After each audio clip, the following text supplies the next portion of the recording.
Things happened very quickly in the last couple of days. He did develop fairly severe laminitis in both front feet, so that essentially left him with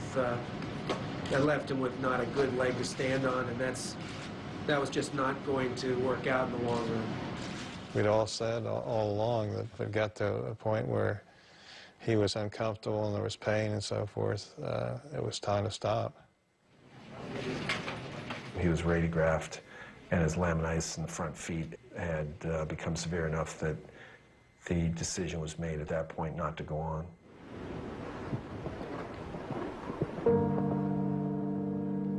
The world lost a great competitor today when the people around him finally said, enough.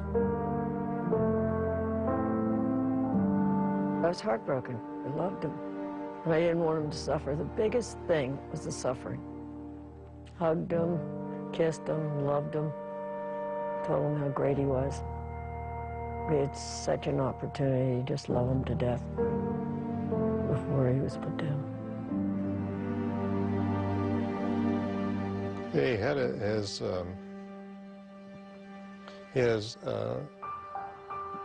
basket of grass. He did use grass at home.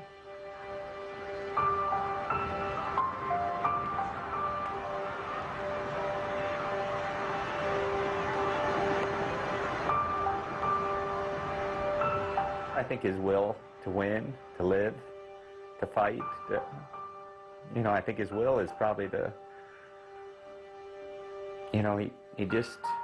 he tried to do everything right.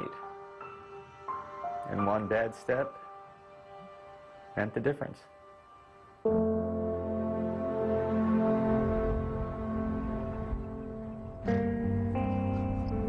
Greatness can be measured in different ways, by the achievements of one, and also by the impact those achievements have on others. Michael Matz still trains thoroughbreds, looking again for that once-in-a-lifetime horse. To Gretchen Jackson, grief is the price you pay for love. She and her husband Roy remember that every day. Edgar Prado will ride in other big races, but never forget how it felt atop Barbaro. Dean Richardson knows he did everything he could to solve a nearly impossible medical puzzle. He hopes what he learned might save the next horse. Barbaro's initial appeal was a glimpse of greatness on the track. His legacy, though, was forged later in the struggle that made him a nation's horse. Winning the Triple Crown would have been a huge story. It would have been a worldwide story. It would have been maybe the biggest sports story of the year. It wouldn't have been as big as what Barbaro's story turned out to be.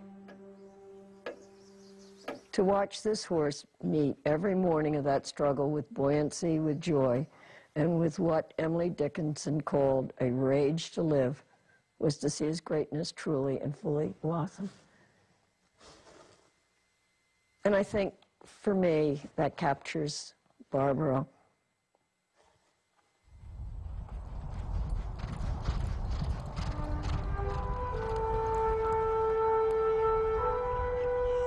He was attractive, he was athletic, he always did his job, he never lost a race. What isn't there to like about him? Now I'm looking at all my young horses and say, I judge him to Barbaro and I say, oh my God, everything is going to be a difficult year.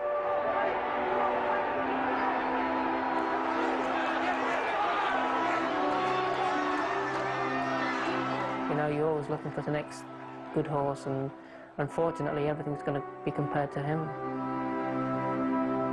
He was the one horse that I sat on that's been better than anything else, and he's probably a horse in a lifetime. It took me 24 years to find him, and unfortunately he wasn't around for too long.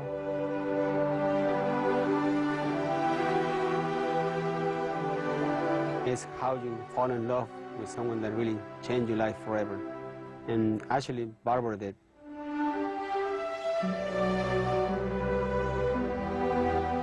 I'm 100% full of gratitude for all that's happened and all the wonderful things people have done, and best of all for Barbaro. Without Barbaro, none of this would have been. He was the most special horse.